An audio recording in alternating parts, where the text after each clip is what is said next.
हम अक्सर सुनते हैं, साच कहाओ सुन लेहो सबे, जिन प्रेम कियो तिनहि प्रभु पायो।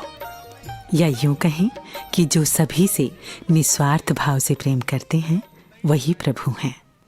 कहीं भगवान बुद्ध के बारे में पढ़ रही थी कि एक सुबह बुद्ध के पास एक आदमी आता है जो बहुत क्रोध में है। वो बुद्ध को अपशब्द कहता है और फिर उनके ऊपर थूक देता है। महात्मा बुद्ध अपनी चादर से साफ कर लेते हैं और फिर उससे कहते हैं, मित्र कुछ और कहना है?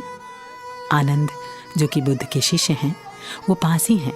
वो भगवान बुद्ध से पूछ बैठते हैं, आप ये क्या कहते हैं भगवान? ये आदमी आपके ऊपर थूक रहा है और आप इससे पूछ रहे हैं कि कुछ और कहना है। बुद्ध ने कहा, मैं समझ रहा हूँ। शायद क्रोध इसके लिए इतना भारी हो गया है कि शब्द कहने में असमर्थ हो गए, इसलिए उसने थूक कर कोई बात कही है।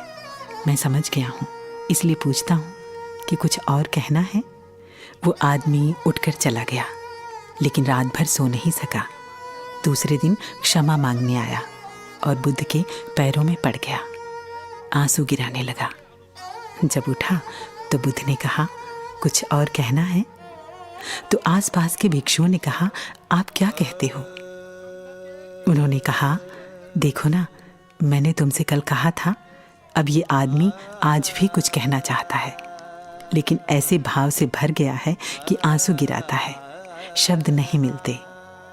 हम समझ गए, लेकिन कुछ और कहना है? उस आदमी ने कहा, कुछ और तो नहीं, यही कहना है कि रात भर मैं सो नहीं सका, क्योंकि मुझे लगा आज तक सदा आपका प्रेम मिला है मुझे।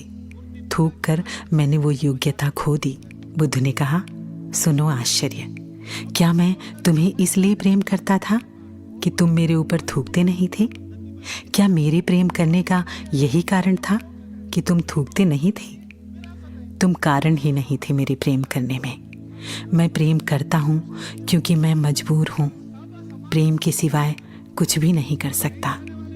एक दिया जलता है, कोई भी उसके पास से निकले, वो इसलिए थोड़ी ना जलता है कि कोई उसकी रोशनी से लाभ उठाए। जलना उसका स्वभाव है। दुश्मन निकले या दोस्त, दिए को बुझाने वाला दिए के पास आए तो भी रोशनी गिरती है। तो बुद्ध ने कहा, मैं प्रेम करता हूँ क्योंकि मैं प्रेम हूँ। तुम कैसे हो ये बात अर्थहीन है। तुम थूकते हो कि पत्थर मारते हो कि पैर छूते हो, इस बात का कोई अर्थ नहीं। तुम्हें जो करना है वो तुम करो, मुझे जो करना है मुझे करने दो। मुझे प्रेम करना है और वो मैं करता रहूँगा। तुम्हें जो करना है वो तुम करते रहना। तो दोस्तों, ये होता है प्रेम। प्रेम तो रूह की रोशनी है जो बिना किसी भेदभाव के हर किसी पर पड़ती है। प्रेम एक खुशबू है जो सभी के लिए है। प्रेम वो घटा है जो सारे संसार पर बराबर बरसती है, जैसे सद्गुरु की रहमत। कबीरदास जी कहते हैं कि प्रेम न बाड़ी उपजे, प्रेम न हाट बिकाए, राजा परजा जही रुचे, शीस दे ही ले जाए।